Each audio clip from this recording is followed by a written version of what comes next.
Today in the shop we're going to be diagnosing a water and fuel message that keeps appearing on a 2019 F250.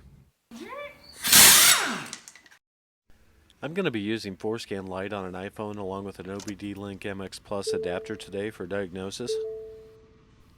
We have a 2019 F250 with a 6.7 liter diesel. Let's see what we have for codes in it.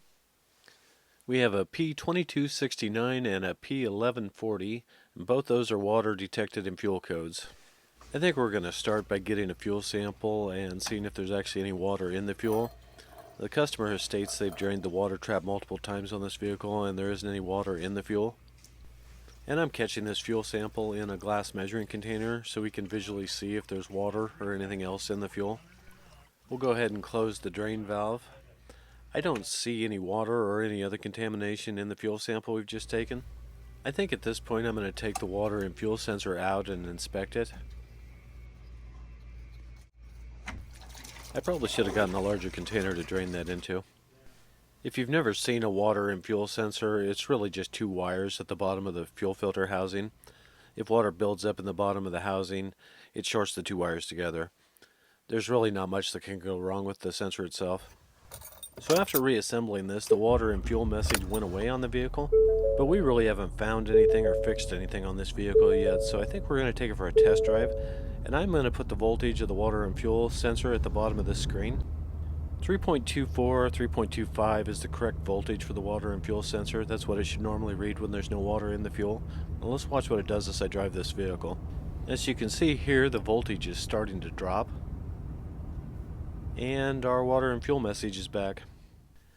There was a TSB for a similar issue on 2017 and 2018 Super Duty trucks over water entering the back of the connector at the water and fuel sensor. And the repair on that was just to tape up the back of the connector, and this one was done from the factory because it's a 2019, so that really doesn't apply. But if I measure the resistance between the two pins on the connector with the PCM unplugged, it's measuring about 95,000 ohms, and it really should be infinite. So I'm going to use ForeScan and put the voltage for the water and fuel pit at the bottom of the screen again here, and we are going to spray some water around.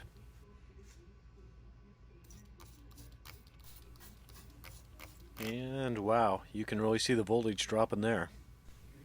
I think we've narrowed down our problem area considerably. And upon closer inspection, we have a place in the convolute where it has worn through from rubbing on the fuel tank shield. And it's also worn through the insulation on the wiring inside. If I had a new pigtail on hand, I would probably go ahead and install that, and that would have enough wiring with it to patch up this entire area, but we don't have one. And you can see the corrosion here on the wire, how far back in the wire it is spread. So I'm going to have to cut about 3-4 inches out of that wiring and then splice in pieces, and I'm going to add a couple more inches just so it's not stretched so tight against that fuel tank shield again. So here's the final repair with the wiring all heat shrink and in new convolute. Now I was going to go ahead and clear the codes on this, but with the repair made, the codes seem to have cleared themselves. I'll take this on a test drive to verify the repair, and I think we're going to be good. If you found this helpful or interesting, please click the like button down below. I got a lot more great stuff coming up, so please subscribe. And as always, have a great week.